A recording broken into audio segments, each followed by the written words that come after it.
তো ফাইনালি এই বিয়েবাড়ির সিজনে আমিও একটা বিয়েবাড়ির ইনভিটেশন পেয়ে গেছিলাম। তো আর কি রেডি হয়ে সেজে গুজে চলে গেছিলাম বিয়েবাড়িতে। অ্যাকচুয়ালি কী জানো তো, এই বিয়েবাড়িটা ছিল আমি যেখানে ইয়োগা শিখি, তো ওই ইয়োগার ওখান থেকে আমার আজকে একটা ইনভিটেশন ছিল। তো যাই হোক, তো আমরা সবাই মিলে একসাথে গেছিলাম। তোমাদের কি কখনো এরকম হয়েছে যে তোমরা একটা বিয়েবাড়িতে যেতে গেছো কিন্তু ভুল করে অন্য বিয়েবাড়িতে চলে গেছো? আমাদের সাথে কিন্তু সেদিন এটা হয়েছিল। বিকজ পাশাপাশি দুটো বিয়েবাড়ি হচ্ছিল, তো ভেবেছিলাম ওটা, তো ওটাতে ফার্স্টে চলে গিয়ে আবার সেকেন্ডটাতে এসেছিলাম। তো ফাইনালি দেখো আমরা সবাই মিলে দাঁড়িয়ে পড়েছি, আর ফার্স্টে গ্রুম অ্যান্ড ব্রাইডের সাথে ফটোশ্যুট করে নিয়েছি।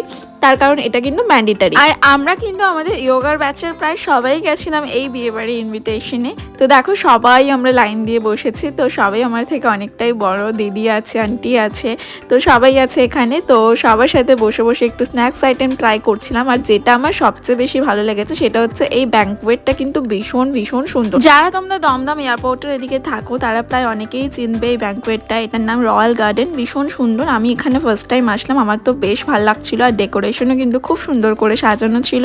তো যাই হোক, একটু ফটোশ্যুট করে নিলাম। আর তারপর ভাবলাম যে অনেক কিছু স্ন্যাক্স আইটেম ট্রাই করেছি, তো একটু মকটেলও খেয়ে নিই। তারপর একটু মকটেল খেয়ে নিলাম। অ্যান্ড দেন যেহেতু আমাদেরকে একটু তাড়াতাড়ি বাড়ি ফিরতে হবে, তো সেই জন্য ডিনার করতেও বসে গেলাম। আর ডিনারের আইটেমে তো প্রচুর টাইপের মেনু ছিল, তো যতটা পসিবল হয়েছে তো আমি খেয়েছি। তারপর আইসক্রিম খেয়ে নিয়েছি। আর তারপর আমরা সবাই মিলে গাড়িতে মজা করতে করতে হই হই করতে করতে ফিরলাম।